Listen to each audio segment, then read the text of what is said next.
सत श्री अकाल जी। तुसीं प्राइम एशिया टैलीविजन देख रहे हो। दोस्तों मैं हाँ स्वर्ण सिंह टहना तो हर रोज़ की तरह ही प्रोग्राम खबर की खबर लैके हाज़र हाँ। पहली वड्डी खबर के वाल जाने तो पहला मौसम की हाल बयानी। लंघे कल पंजाब दे विच बड़ी ही सोहनी धुप निकली, करड़ी तिखी चमकदी। मौसम विभाग ने भविष्यवाणी की है कि अज ते भलक 2 दिन पंजाब दे विच मींह कणी वाला मौसम बनया रहना, जिहदे करके ठंड होर वधनी है। पर पिछले 3 दिनां दे विच जिहड़ी धुप निकली है उहदे करके ठंड का असर थोड़ा जिहा घटिया। पर जेकर मौसम फिर करवट बदलता तो ठारी एकदम फिर चढ़ूगी। पंजाब दे विच लगातार धुप निकले इहदी तो हुण कामना ही करनी बनती है, क्योंकि जनजीवन खासा प्रभावित रहा पिछले कई हफ्तिਆਂ तो।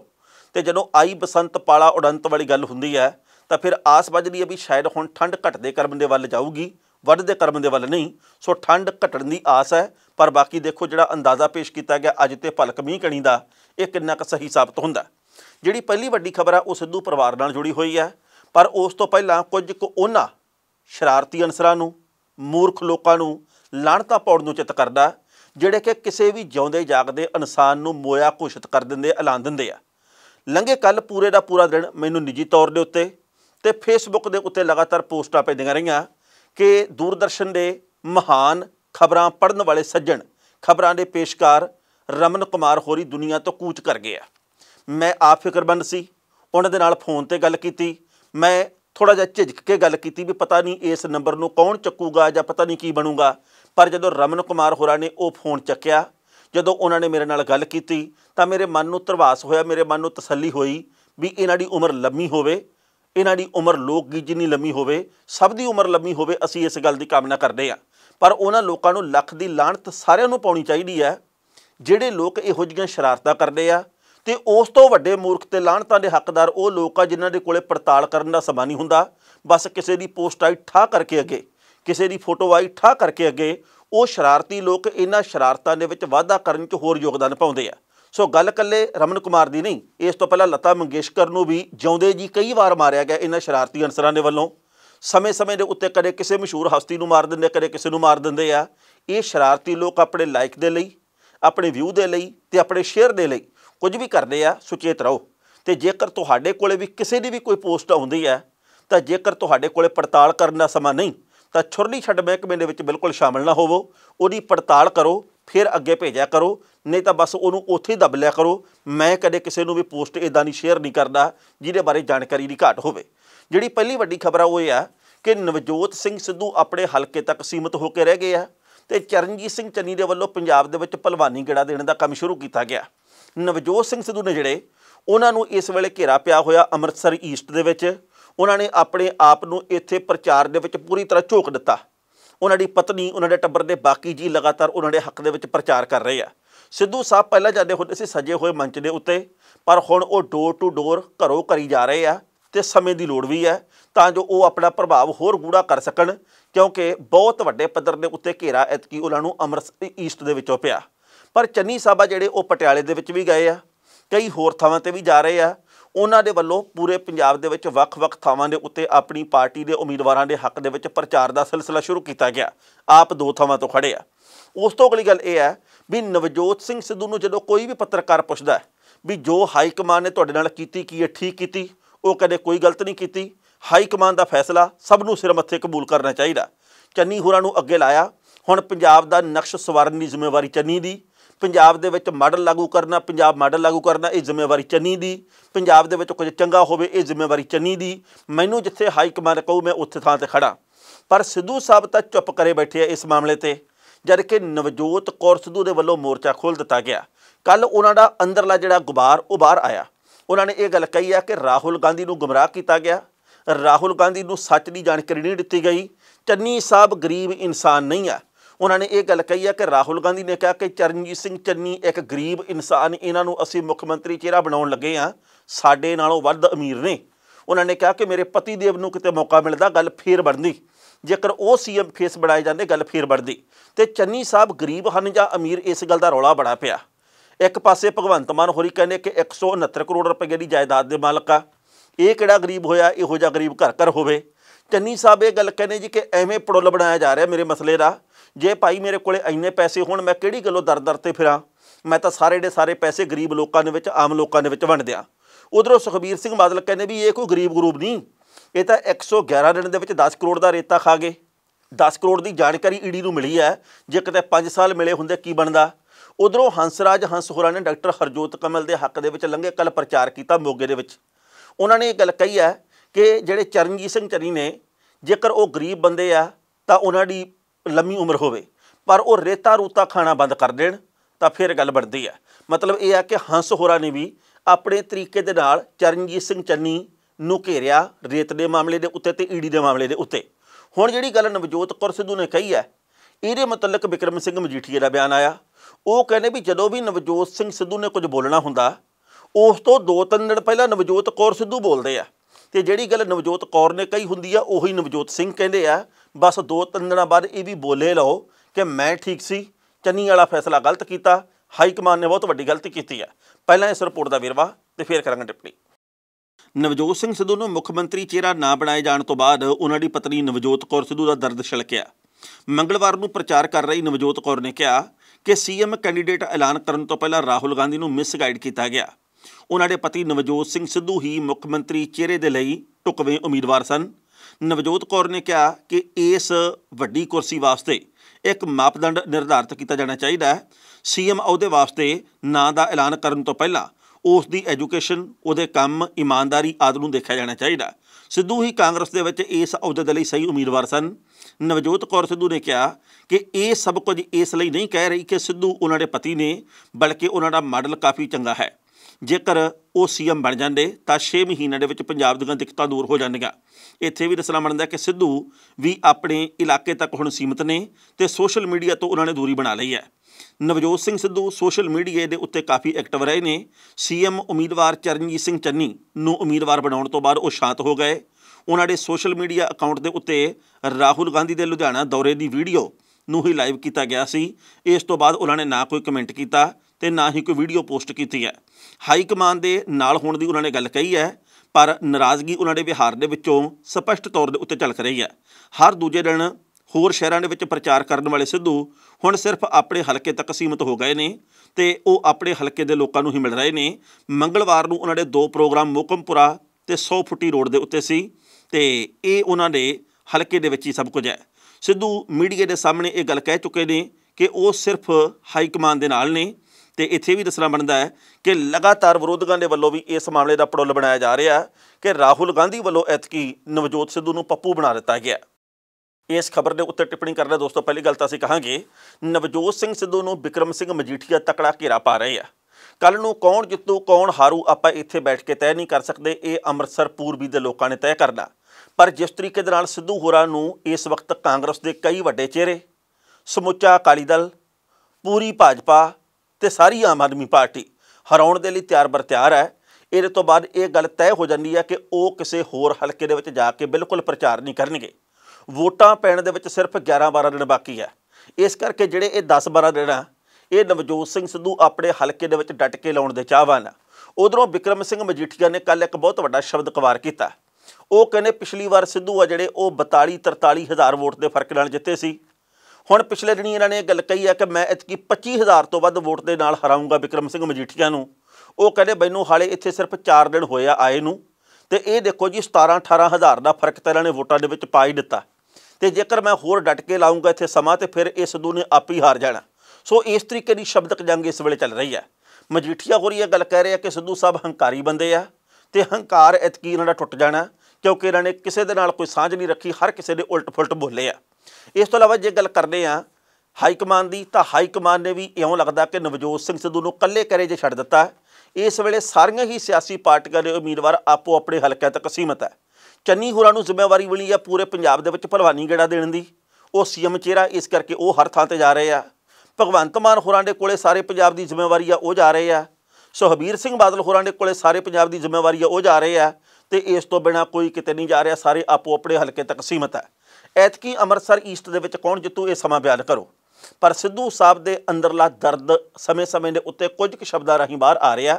ਉਹਨਾਂ ਨੇ ਹੁਣ ਇਹ ਵੀ ਗੱਲ ਕਹਿਤੀ ਹੈ ਕਿ ਜਿਹੜਾ ਮੇਰਾ ਪੰਜਾਬ ਮਾਡਲ ਹੈ ਇਹ ਮੈਂ ਫੇਸਬੁੱਕ ਦੇ ਉੱਤੇ ਪਾ ਦੇਣਾ।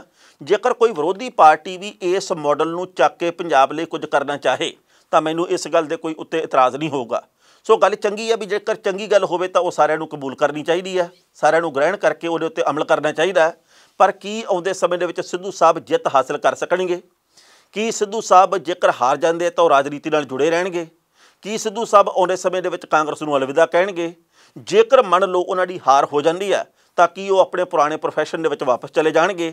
ਇਹ ਬਹੁਤ ਸਾਰੀਆਂ ਗੱਲਾਂ ਸਮੇਂ ਨੇ ਬਿਆਨ ਕਰਨਾ। 10 ਮਾਰਚ ਦੇ ਨਤੀਜੇ ਬਿਆਨ ਕਰਨਗੇ ਕਿਹਦੀ ਪਿੱਠ ਲੱਗਦੀ ਹੈ। ਪਰ ਸਿੱਧੂ ਜਿੱਤੇ ਜਾਂ ਬਿਕਰਮ ਸਿੰਘ ਮਜੀਠੀਆ, ਜਿਹੜਾ ਵੀ ਬੰਦਾ ਇੱਥੋਂ ਜਿੱਤ ਗਿਆ ਉਹਦਾ ਰਾਜਨੀਤਿਕ ਤੌਰ ਦੇ ਉੱਤੇ ਕੱਦ ਵੱਡਾ ਹੋ ਜਾਣਾ, ਜਿਹੜਾ ਹਾਰ ਗਿਆ ਬਿਲਕੁਲ ਛੋਟਾ ਬੌਣਾ। ਗੁਰਮੀਤ ਰਾਮ ਰਹੀਮ ਦੇ ਡੇਰੇ ਦੇ ਮੁਤਲਕ ਬਹੁਤ ਸਾਰੀਆਂ ਖਬਰਾਂ ਆ ਰਹੀਆਂ। ਡੇਰਾ ਸਿਰਸਾ ਦੇ ਮੁਖੀ ਗੁਰਮੀਤ ਰਾਮ ਰਹੀਮ 21 ਦਿਨ ਦੇ ਲਈ ਪੈਰੋਲ ਦੇ ਉੱਤੇ ਬਾਹਰ ਆਏ, ਫਰਲੋ ਦੇ ਉੱਤੇ ਬਾਹਰ ਆਏ ਅਸਲ ਦੇ ਵਿੱਚ। ਤੇ ਇਸ ਫਰਲੋ ਦੇ ਉੱਤੇ ਬਾਹਰ ਆਉਣ ਤੋਂ ਬਾਅਦ ਕਈ ਕਿਸਮ ਦੀਆਂ ਖਬਰਾਂ ਆਉਣੀਆਂ ਸ਼ੁਰੂ ਹੋਈਆਂ। ਬੀਜੇਪੀ ਦੇ ਆਗੂ ਇਹ ਗੱਲ ਕਹਿੰਦੇ ਜੀ ਕਿ ਇਹ ਕਾਨੂੰਨ ਦਾ ਹਿੱਸਾ, ਪ੍ਰਕਿਰਿਆ ਦਾ ਹਿੱਸਾ, ਇਹਦੇ ਵਿੱਚ ਕਿਸੇ ਦਾ ਕੋਈ ਯੋਗਦਾਨ ਨਹੀਂ। ਉਧਰੋਂ ਵੱਖ-ਵੱਖ ਰਾਜਨੀਤਿਕ ਹੋਰ ਪਾਰਟੀਆਂ ਜਿਹੜੀਆਂ ਉਹਨਾਂ ਦੇ ਨੇਤਾ ਜਿਹੜੇ ਉਹ ਬਿਲਕੁਲ ਨਹੀਂ ਬੋਲ ਰਹੇ। ਅੱਜ ਪੱਤਰਕਾਰ ਕਿਸੇ ਵੀ ਨੇਤਾ ਦੇ ਮੂਹਰੇ, ਭਾਵੇਂ ਕਿਸੇ ਵੀ ਪਾਰਟੀ ਦਾ ਕਿਉਂ ਨਾ ਹੋਵੇ, ਉਹਦੇ ਮੂਹਰੇ ਮਾਈਕ ਕਰਕੇ ਜੇਕਰ ਇਹ ਪੁੱਛਣ ਕਿ ਜੀ ਕੀ ਕਹਿਣਾ ਚਾਹੋਗੇ ਗੁਰਮੀਤ ਰਾਮ ਰਹੀਮ ਨੂੰ ਜਿਹੜੀ ਫਰਲੋ ਮਿਲੀ ਹੈ ਇਹ ਠੀਕ ਹੈ, ਉਹ ਕਹਿੰਦੇ ਨੇ ਨੋ ਕਮੈਂਟ। ਉਹ ਡਰਦੇ ਇਸ ਗੱਲੋਂ ਕਿ ਜੇਕਰ ਅਸੀਂ ਕਹਤਾ ਗਲਤ ਆ ਤਾਂ ਫਿਰ ਡੇਰਾ ਪ੍ਰੇਮੀਆਂ ਨੇ ਸਾਡੇ ਖਿਲਾਫ ਹੋ ਜਾਣਾ, ਫਿਰ ਸਾਨੂੰ ਵੋਟ ਨਹੀਂ ਪੈਣੀ। ਤੇ ਇੱਕ ਹੋਰ ਜਾਣਕਾਰੀ ਇਹ ਮਿਲੀ ਹੈ ਕਿ ਗੁਰਮੀਤ ਰਾਮ ਰਹੀਮ ਨੂੰ ਸ਼ਾਇਦ ਇਸ ਗੱਲ ਦਾ ਇਲਮ ਸੀ ਕਿ ਮੈਨੂੰ ਇਹ ਫਰਲੋ ਮਿਲੀ ਜਾਣੀ ਹੈ, ਮੈਂ ਡੇਰੇ ਦੇ ਵਿੱਚ ਪਹੁੰਚ ਹੀ ਜਾਣਾ, ਮੈਂ ਜੇਲ੍ਹ ਦੇ ਵਿੱਚੋਂ ਬਾਹਰ ਆ ਹੀ ਜਾਣਾ। 15 ਜਨਵਰੀ ਦਾ ਉਹ ਦਿਨ ਚੇਤੇ ਕਰੋ ਜਦੋਂ ਡੇਰਾ ਸਿਰਸਾ ਦੇ ਵਿੱਚ ਇੱਕ ਬਹੁਤ ਵੱਡਾ ਸਮਾਗਮ ਰਚਿਆ ਗਿਆ ਸੀ। ਇਸ ਸਮਾਗਮ ਦੇ ਵਿੱਚ ਗੁਰਮੀਤ ਰਾਮ ਰਹੀਮ ਦੀ ਰੋਹਤਕ ਦੀ ਸੁਨਾਰੀਆ ਜੇਲ੍ਹ ਦੇ ਵਿੱਚੋਂ ਆਈ ਹੋਈ ਚਿੱਠੀ ਭਗਤਾਂ ਨੂੰ, ਪੈਰੋਕਾਰਾਂ ਨੂੰ ਪੜ੍ਹ ਕੇ ਸੁਣਾਈ ਗਈ ਸੀ। ਇਸ ਚਿੱਠੀ ਦੇ ਵਿੱਚ ਇਹ ਗੱਲ ਲਿਖੀ ਸੀ ਕਿ ਬਹੁਤ ਜਲਦ ਮੈਂ ਜੇਲ੍ਹ ਦੇ ਵਿੱਚੋਂ ਬਾਹਰ ਆ ਜਾਣਾ, ਡੇਰੇ ਦੇ ਵਿੱਚ ਪਹੁੰਚ ਜਾਣਾ ਤੇ ਫਿਰ ਪੈਰੋਕਾਰਾਂ ਦੇ ਨਾਲ ਮਿਲ ਕੇ ਗੱਲਾਂ ਬਾਤਾਂ ਕਰਾਂਗੇ। ਪਰ ਹੁਣ ਜਦੋਂ ਪਰਸੋਂ ਬਾਹਰ ਵੀ ਆ ਗਏ ਆ ਤਾਂ ਇਹਦਾ ਮਤਲਬ ਇਹ ਹੈ ਕਿ 15 ਜਨਵਰੀ ਨੂੰ ਉਹਨਾਂ ਨੂੰ ਇਸ ਗੱਲ ਦਾ ਪਤਾ ਸੀ ਕਿ ਮੈਂ ਬਾਹਰ ਆ ਹੀ ਜਾਣਾ ਤੇ ਬਹੁਤ ਜਲਦੀ ਆ ਜਾਣਾ। ਉਸ ਤੋਂ ਅਗਲੀ ਗੱਲ ਇਹ ਹੈ ਵੀ ਹੁਣ ਪੈਰੋਕਾਰ ਨੇ ਜਿਹੜੇ ਉਹ ਕਿਹੜੇ ਪਾਸੇ ਨੂੰ ਜਾਣਗੇ? ਚਰਚਾ ਹੁਣ ਇਸ ਗੱਲ ਦੀ ਚਰਚਾ ਛਿੜੀ ਹੋਈ ਹੈ ਕਿ ਕੀ ਉਹ ਬੀਜੇਪੀ ਦੇ ਵੱਲ ਜਾਣਗੇ ਜਾਂ ਕੀ ਉਹ ਨਿਰਪੱਖ ਰਹਿਣਗੇ ਜਾਂ ਕਿਸੇ ਹੋਰ ਪਾਰਟੀ ਦੇ ਪੱਖ ਦੇ ਵਿੱਚ ਭੁਗਤਣਗੇ। ਇਹ ਵੀ ਪਤਾ ਲੱਗਾ ਵੀ ਪੈਰੋਕਾਰਾਂ ਦੇ ਇੱਕ ਹਿੱਸੇ ਦੇ ਵੱਲੋਂ ਡੇਰੇ ਦੀ 45 ਮੈਂਬਰੀ ਕਮੇਟੀ ਨੂੰ ਸਵਾਲ ਕੀਤਾ ਗਿਆ ਵੀ ਭਾਈ ਇਤਕੀ ਵੋਟਾਂ ਕਿਹਨੂੰ ਪਾਉਣੀਆਂ, ਤੇ ਉੱਤਰ ਅੱਗੋਂ ਇਹ ਮਿਲਿਆ ਕਿ 2-3 ਦਿਨ ਰੁਕੋ ਫੇਰ ਗੱਲ ਕਰਦੇ ਆ। ਹਾਲੇ ਤੱਕ ਡੇਰਾ ਮੁਖੀ ਦੇ ਬਾਹਰ ਆਉਣ ਤੋਂ ਬਾਅਦ ਕੋਈ ਵੀ ਅਫੀਸ਼ੀਅਲ ਤੌਰ ਦੇ ਉੱਤੇ ਪ੍ਰੋਗਰਾਮ ਨਹੀਂ ਐਲਾਨਿਆ ਗਿਆ। ਪਰ ਇਹ ਵੀ ਪਤਾ ਲੱਗਾ ਕਿ ਬਹੁਤ ਵੱਡੀ ਗਿਣਤੀ ਦੇ ਵਿੱਚ ਇਹੋ ਜਿਹੇ ਪੈਰੋਕਾਰ ਆ ਜਿਹੜੇ ਕਿ ਗੁਰੂਗ੍ਰਾਮ ਦੇ ਵਿੱਚ, ਜਿੱਥੇ ਕਿ ਬੰਗਲੇ ਦੇ ਵਿੱਚ ਰੁਕੇ ਹੋਏ ਆ, ਉਹਦੇ ਬਾਹਰ ਜਾ ਕੇ ਮੱਥਾ ਟੇਕ ਕੇ ਮੁੜ ਆਉਂਦੇ ਆ। ਬਹੁਤ ਸਾਰੇ ਪੈਰੋਕਾਰ ਐਸੇ ਆ ਜਿਨ੍ਹਾਂ ਦੇ ਵੱਲੋਂ ਆਪਣੇ ਘਰ ਦੇ ਬਨੇਰਿਆਂ ਦੇ ਉੱਤੇ ਦੀਵੇ ਬਾਲੇ ਗਏ ਆ ਕਿ ਉਹਨਾਂ ਦੇ ਪਿਤਾ ਜੀ ਹੁਣ ਬਾਹਰ ਆ ਚੁੱਕੇ ਆ। ਸਭ ਦੀ ਆਪੋ ਆਪਣੀ ਸੋਚ ਹੈ। ਪਰ ਪਹਿਲਾਂ ਇਸ ਰਿਪੋਰਟ ਦਾ ਵੇਰਵਾ ਤੇ ਫਿਰ ਕਰਾਂਗੇ ਟਿੱਪਣੀ। ਡੇਰਾ ਮੁਖੀ ਗੁਰਮੀਤ ਰਾਮ ਰਹੀਮ ਨੂੰ ਰੋਹਤਕ ਦੀ ਸੁਨਾਰੀਆ ਜੇਲ੍ਹ ਤੋਂ 21 ਦਿਨ ਦੀ ਫਰਲੋ ਮਿਲਦੇ ਹੀ ਪੰਜਾਬ ਦੇ ਵਿੱਚ ਰਾਜਨੀਤਿਕ ਸਰਗਰਮੀਆਂ ਸ਼ੁਰੂ ਹੋ ਗਈਆਂ ਨੇ। ਡੇਰੇ ਨਾਲ ਜੁੜੀ ਪੰਜਾਬ ਦੀ ਸੰਗਤ ਨੇ 45 ਮੈਂਬਰੀ ਕਮੇਟੀ ਕੋਲੋਂ ਵਿਧਾਨ ਸਭਾ ਚੋਣਾਂ ਦੇ ਲਈ ਰਾਏ ਮੰਗਣੀ ਸ਼ੁਰੂ ਕਰ ਦਿੱਤੀ ਹੈ। ਡੇਰਾ ਕਮੇਟੀ ਦੇ ਅਹੁਦੇਦਾਰਾਂ ਨੇ ਸੰਗਤ ਨੂੰ 2 ਦਿਨ ਇੰਤਜ਼ਾਰ ਕਰਨ ਵਾਸਤੇ ਕਿਹਾ। ਪੰਜਾਬ ਦੇ ਵਿੱਚ ਡੇਰੇ ਦੇ ਵੱਡੇ ਅਹੁਦੇਦਾਰ ਨੇ ਮੰਨਿਆ ਕਿ ਡੇਰਾ ਸੱਚਾ ਸੌਦਾ ਮੁਖੀ ਦੇ ਬਾਹਰ ਆਉਣ ਤੋਂ ਬਾਅਦ ਸੰਗਤ ਫੋਨ ਕਰਕੇ ਵੋਟ ਪਾਉਣ ਦੇ ਬਾਰੇ ਰਾਏ ਮੰਗ ਰਹੀ ਹੈ। ਡੇਰਾ ਕਮੇਟੀ ਦੇ ਇੱਕ ਅਹੁਦੇਦਾਰ ਨੇ ਕਿਹਾ ਕਿ ਆਉਣ ਵਾਲੇ 2 ਦਿਨਾਂ ਦੇ ਵਿੱਚ ਸੰਗਤ ਦੀ ਰਾਏ ਲੈਣ ਦਾ ਕੰਮ ਸ਼ੁਰੂ ਕੀਤਾ ਜਾਏਗਾ। ਡੇਰਾ ਅਹੁਦੇਦਾਰ ਨੇ ਕਿਹਾ ਕਿ ਪੰਜਾਬ ਦੇ ਵਿੱਚ ਬੇਅਦਬੀ ਕਾਂਡ ਦੇ ਵਿੱਚ ਡੇਰਾ ਪ੍ਰੇਮੀਆਂ ਦਾ ਨਾਂ ਸਾਹਮਣੇ ਆਉਣ ਤੋਂ ਬਾਅਦ ਸੰਗਤ ਕਾਫੀ ਦੁਖੀ ਹੈ। ਇਹਨੂੰ ਇੱਕ ਰਾਜਨੀਤਿਕ ਛੜਯੰਤਰ ਮੰਨਿਆ ਜਾ ਰਿਹਾ। ਡੇਰਾ ਮੁਖੀ ਦੀ ਰਾਜਨੀਤੀ ਦੇ ਵਿੱਚ ਹਿੱਸੇਦਾਰੀ ਨਹੀਂ, ਇਸ ਦਾ ਉਦੇਸ਼ ਸਮਾਜ ਸੇਵਾ ਤੇ ਭਗਤੀ ਹੈ। ਡੇਰਾ ਮੁਖੀ ਦੇ ਫਰਲੋ ਤੇ ਬਾਹਰ ਆਉਣ ਦਾ ਰਾਏਸ਼ੁਮਾਰੀ ਨਾਲ ਕੋਈ ਲੈਣ ਦੇਣ ਨਹੀਂ। ਡੇਰਾ ਸੱਚਾ ਸੌਦਾ ਦੀ ਰਾਜਨੀਤਿਕ ਵਿੰਗ ਦੇ ਇੰਚਾਰਜ ਰਾਮ ਸਿੰਘ ਦਾ ਕਹਿਣਾ ਕਿ ਹਾਲੇ ਵਿਧਾਨ ਸਭਾ ਚੋਣਾਂ ਨੂੰ ਲੈ ਕੇ ਕੋਈ ਵੀ ਫੈਸਲਾ ਨਹੀਂ ਕੀਤਾ ਗਿਆ। ਜਿਉਂ ਹੀ ਕੋਈ ਫੈਸਲਾ ਕੀਤਾ ਜਾਵੇਗਾ ਉਹਦੇ ਬਾਰੇ ਸਭ ਨੂੰ ਜਾਣੂ ਕਰਾਇਆ ਜਾਵੇਗਾ। ਦੱਸਣਾ ਬਣਦਾ ਕਿ ਪੰਜਾਬ ਦੇ ਵਿੱਚ ਬੇਅਦਬੀ ਕਾਂਡ ਤੇ ਮੌੜ ਮੰਡੀ ਬਲਾਸਟ ਦੇ ਵਿੱਚ ਡੇਰਾ ਪ੍ਰੇਮੀਆਂ ਦਾ ਨਾਂ ਸਾਹਮਣੇ ਆ ਚੁੱਕਿਆ। ਬੇਅਦਬੀ ਕਾਂਡ ਦੇ ਵਿੱਚ SIT ਨੇ ਰੋਹਤਕ ਦੀ ਸੁਨਾਰੀਆ ਜੇਲ੍ਹ ਦੇ ਵਿੱਚ ਡੇਰਾ ਮੁਖੀ ਤੇ ਸਿਰਸਾ ਸਥਿਤ ਡੇਰਾ ਪ੍ਰਬੰਧਕ PR ਨੈਨ ਦੇ ਕੋਲੋਂ ਪੁੱਛਗਿੱਛ ਕੀਤੀ ਹੈ। ਡੇਰਾ ਮੁਖੀ ਨੂੰ 25 ਅਗਸਤ 2017 ਨੂੰ ਸਾਧਵੀਆਂ ਦੇ ਨਾਲ ਸਰੀਰਕ ਸ਼ੋਸ਼ਣ ਮਾਮਲੇ ਵਿੱਚ 20 ਸਾਲ ਦੀ ਸਜ਼ਾ ਹੋਈ ਸੀ। ਉਦੋਂ ਤੋਂ ਲੈ ਕੇ ਡੇਰਾ ਮੁਖੀ ਜੇਲ੍ਹ ਦੇ ਵਿੱਚ ਹੀ ਬੰਦ ਹੈ। ਇਸ ਤੋਂ ਬਾਅਦ ਡੇਰਾ ਮੁਖੀ ਨੂੰ ਪੱਤਰਕਾਰ ਛਤਰਪਤੀ ਹੱਤਿਆ ਕਾਂਡ ਤੇ ਰਣਜੀਤ ਹੱਤਿਆ ਕਾਂਡ ਦੇ ਵਿੱਚ ਵੀ ਸਜ਼ਾ ਹੋ ਚੁੱਕੀ ਹੈ। ਇਸ ਤੋਂ ਪਹਿਲਾਂ ਡੇਰਾ ਮੁਖੀ ਨੂੰ ਬਿਮਾਰ ਮਾਂ ਨੂੰ ਮਿਲਣ ਵਾਸਤੇ 1 ਦਿਨ ਦੀ ਪੈਰੋਲ ਮਿਲੀ ਸੀ। ਇਹਨਾਂ ਚੋਣਾਂ ਦੇ ਵਿੱਚ ਵੀ ਡੇਰੇ ਦੀ ਭਾਗੀਦਾਰੀ ਰਹਿਣ ਦੀ ਆਸ ਹੈ। ਪੰਜਾਬ ਦੇ ਵਿੱਚ 2007, 12 ਤੇ 17 ਦੀਆਂ ਵਿਧਾਨ ਸਭਾ ਚੋਣਾਂ ਦੇ ਵਿੱਚ ਡੇਰਾ ਸੱਚਾ ਸੌਦਾ ਦਾ ਦਖਲ ਰਿਹਾ। ਇਸ ਤੋਂ ਇਲਾਵਾ ਸਾਲ 2014 ਦੀਆਂ ਲੋਕ ਸਭਾ ਤੇ ਅਕਤੂਬਰ 2014 ਦੀਆਂ ਹਰਿਆਣਾ ਵਿਧਾਨ ਸਭਾ ਚੋਣਾਂ ਦੇ ਵਿੱਚ ਡੇਰੇ ਨੇ ਖੁੱਲ੍ਹ ਕੇ ਭਾਜਪਾ ਦਾ ਸਮਰਥਨ ਕੀਤਾ ਸੀ। ਖੁਦ ਡੇਰਾ ਮੁਖੀ ਨੇ 2014 ਦੀਆਂ ਲੋਕ ਸਭਾ ਚੋਣਾਂ ਦੇ ਵਿੱਚ PM ਦੇ ਸਵੱਛ ਭਾਰਤ ਮਿਸ਼ਨ ਦੀ ਸ਼ਲਾਘਾ ਕਰਦੇ ਹੋਏ ਸਮਰਥਨ ਵੀ ਕੀਤਾ ਸੀ। ਇਸ ਤੋਂ ਪਹਿਲਾਂ ਪੰਜਾਬ ਦੇ ਸਾਬਕਾ ਮੁੱਖ ਮੰਤਰੀ ਕੈਪਟਨ ਅਮਰਿੰਦਰ ਸਿੰਘ 2012 ਦੀਆਂ ਵਿਧਾਨ ਸਭਾ ਚੋਣਾਂ ਦੇ ਵਿੱਚ ਡੇਰੇ ਗਏ ਸਨ। ਉਸ ਤੋਂ ਬਾਅਦ ਸਾਬਕਾ ਮੁੱਖ ਮੰਤਰੀ ਪ੍ਰਕਾਸ਼ ਸਿੰਘ ਬਾਦਲ, ਸੁਖਬੀਰ ਸਿੰਘ ਬਾਦਲ ਤੇ ਕਈ ਪੰਜਾਬ ਦੇ ਵੱਡੇ ਨੇਤਾ ਸਮੇਂ-ਸਮੇਂ ਤੇ ਡੇਰੇ ਦੇ ਵਿੱਚ ਮੱਥਾ ਟੇਕਣ ਜਾਂਦੇ ਰਹੇ ਨੇ। ਇਸ ਖਬਰ ਦੇ ਉੱਤੇ ਟਿੱਪਣੀ ਕਰਦਾ ਦੋਸਤੋ, ਪਹਿਲੀ ਗੱਲ ਤਾਂ ਅਸੀਂ ਕਹਾਂਗੇ ਐਤਕੀ ਡੇਰੇ ਦੇ ਨਾਲ ਜੁੜੇ ਹੋਏ ਪੈਰੋਕਾਰ ਕਿਸੇ ਰਾਜਨੀਤਿਕ ਪਾਰਟੀ ਦੀ ਕਿਸਮਤ ਚਮਕਾਉਣਗੇ ਤੇ ਕਿਸੇ ਦੀ ਚਮਕਦੀ ਦੇ ਲਾਟੂ ਬੁਝਾ ਦੇਣਗੇ, ਇਹ ਗੱਲ ਪੱਕੀ ਹੈ। ਹਾਲਾਂਕਿ ਡੇਰੇ ਦੇ ਰਾਜਨੀਤਿਕ ਵਿੰਗ ਦੇ ਵੱਲੋਂ ਹਰ ਵਾਰੀ ਇਹ ਗੱਲ ਕਹੀ ਜਾਂਦੀ ਹੈ ਕਿ ਸਾਡਾ ਚੋਣਾਂ ਨਾਲ ਕੋਈ ਵੀ ਸੰਬੰਧ ਨਹੀਂ, ਪਰ ਪੰਜਾਬ ਦੇ ਡੇਰਿਆਂ ਦਾ ਰਾਜਨੀਤੀ ਦੇ ਉੱਤੇ ਕਿੰਨਾ ਵੱਡਾ ਤੇ ਭਾਰੂ ਅਸਰ ਹੈ, ਇਸ ਗੱਲ ਨੂੰ ਵੀ ਅਸੀਂ ਕਦੇ ਦਰਕਿਨਾਰ ਨਹੀਂ ਕਰ ਸਕਦੇ। ਇਕੱਲੇ ਇੱਕ ਡੇਰੇ ਦੀ ਗੱਲ ਕਿਉਂ, ਬਹੁਤ ਸਾਰੇ ਪੰਜਾਬ ਦੇ ਡੇਰੇ ਇਹੋ ਜਿਹੇ ਆ ਜਿਹੜੇ ਰਾਜਨੀਤਿਕ ਲੋਕਾਂ ਦੀ ਕਿਰਪਾ ਦੇ ਨਾਲ ਚੱਲਦੇ ਆ। ਕੁਝ ਕੁ ਡੇਰੇ ਇਹੋ ਜਿਹੇ ਜਿਹੜੇ ਕਿ ਸਹੀ ਤਰੀਕੇ ਨਾਲ ਕੰਮ ਵੀ ਕਰਦੇ, ਪਰ ਬਹੁ ਗਿਣਤੀ ਦੇ ਬਾਰੇ ਸਮੇਂ-ਸਮੇਂ ਦੇ ਉੱਤੇ ਕਈ ਤਰ੍ਹਾਂ ਦੀਆਂ ਖਬਰਾਂ ਆਉਂਦੀਆਂ ਰਹਿੰਦੀਆਂ। ਸੋ ਐਤਕੀ ਡੇਰਾ ਪ੍ਰੇਮੀ ਨੇ ਜਿਹੜੇ ਸਿਰਸੇ ਵਾਲੇ, ਉਹ ਪੰਜਾਬ ਦੇ ਵਿੱਚ ਬੀਜੇਪੀ ਨੂੰ ਫਾਇਦਾ ਪਹੁੰਚਾਉਣਗੇ ਜਾਂ ਕਿਸੇ ਹੋਰ ਨੂੰ, ਇਹਦੇ ਵੱਲ ਨਿਗਾਹ ਟਿਕੀ ਰਹਿਣੀ ਆ। ਰਾਜਨੀਤਿਕ ਮਾਹਰ ਇਹ ਗੱਲ ਕਹਿੰਦੇ ਆ ਕਿ ਬੀਜੇਪੀ ਨੂੰ ਵੱਡੇ ਪੱਧਰ ਦੇ ਉੱਤੇ ਫਾਇਦਾ ਹੋ ਸਕਦਾ ਹੈ। ਮੰਨ ਲਓ ਇੱਕ ਹਲਕੇ ਦੇ ਵਿੱਚ 1.5 ਲੱਖ ਵੋਟ ਹੈ, ਮੰਨ ਲਓ ਕਿ ਉਸ 1.5 ਲੱਖ ਵੋਟ ਦੇ ਵਿੱਚੋਂ 30,000 ਤੋਂ ਲੈ ਕੇ 50,000 ਤੱਕ, ਭਾਵੇਂ 40 ਹੋਵੇ, ਭਾਵੇਂ 45 ਹੋਵੇ, ਭਾਵੇਂ 35,000 ਵੋਟ ਹੈ, ਉਹ ਹੈਗੀ ਡੇਰਾ ਪ੍ਰੇਮੀਆਂ ਦੀ। ਜਦੋਂ ਇਹ ਇੱਕ ਵਾਢੇ ਕਿਸੇ ਇੱਕ ਪਾਰਟੀ ਨੂੰ ਪਊਗੀ ਤਾਂ ਬਹੁਤ ਵੱਡੇ ਪੱਧਰ ਦੇ ਉੱਤੇ ਅਸਰ ਪਊਗਾ। ਕਈ ਜਿੱਤਦੇ ਹਾਰਨਗੇ ਤੇ ਕਈ ਹਾਰਦੇ ਜਿੱਤਣਗੇ, ਪਰ ਇਹ ਵਕਤ ਦੱਸੂਗਾ ਕਿ ਫੈਸਲਾ ਕੀ ਹੁੰਦਾ, ਡੇਰੇ ਦੇ ਰਾਜਨੀਤਿਕ ਵਿੰਗ ਦੇ ਵੱਲੋਂ ਕੀ ਸੋਚਿਆ ਜਾਂਦਾ। ਬੇਰੁਜ਼ਗਾਰੀ ਪੰਜਾਬ ਦਾ ਇੱਕ ਬਹੁਤ ਵੱਡਾ ਮੁੱਦਾ। ਦੁੱਖ ਹੈ ਇਸ ਗੱਲ ਦਾ ਕਿ ਕਿਸੇ ਵੀ ਰਾਜਨੀਤਿਕ ਪਾਰਟੀ ਨੇ ਹਾਲੇ ਤੱਕ ਸੱਚੇ ਅਰਥਾਂ ਦੇ ਵਿੱਚ ਬੇਰੁਜ਼ਗਾਰਾਂ ਨੂੰ ਰੁਜ਼ਗਾਰ ਦੇਣ ਬਾਰੇ ਸੋਚਿਆ ਨਹੀਂ। ਪੰਜਾਬ ਦੇ ਵਿੱਚ ਲਗਭਗ 22 ਲੱਖ ਬੇਰੁਜ਼ਗਾਰ ਹੈ ਇਸ ਵੇਲੇ, 22 ਲੱਖ।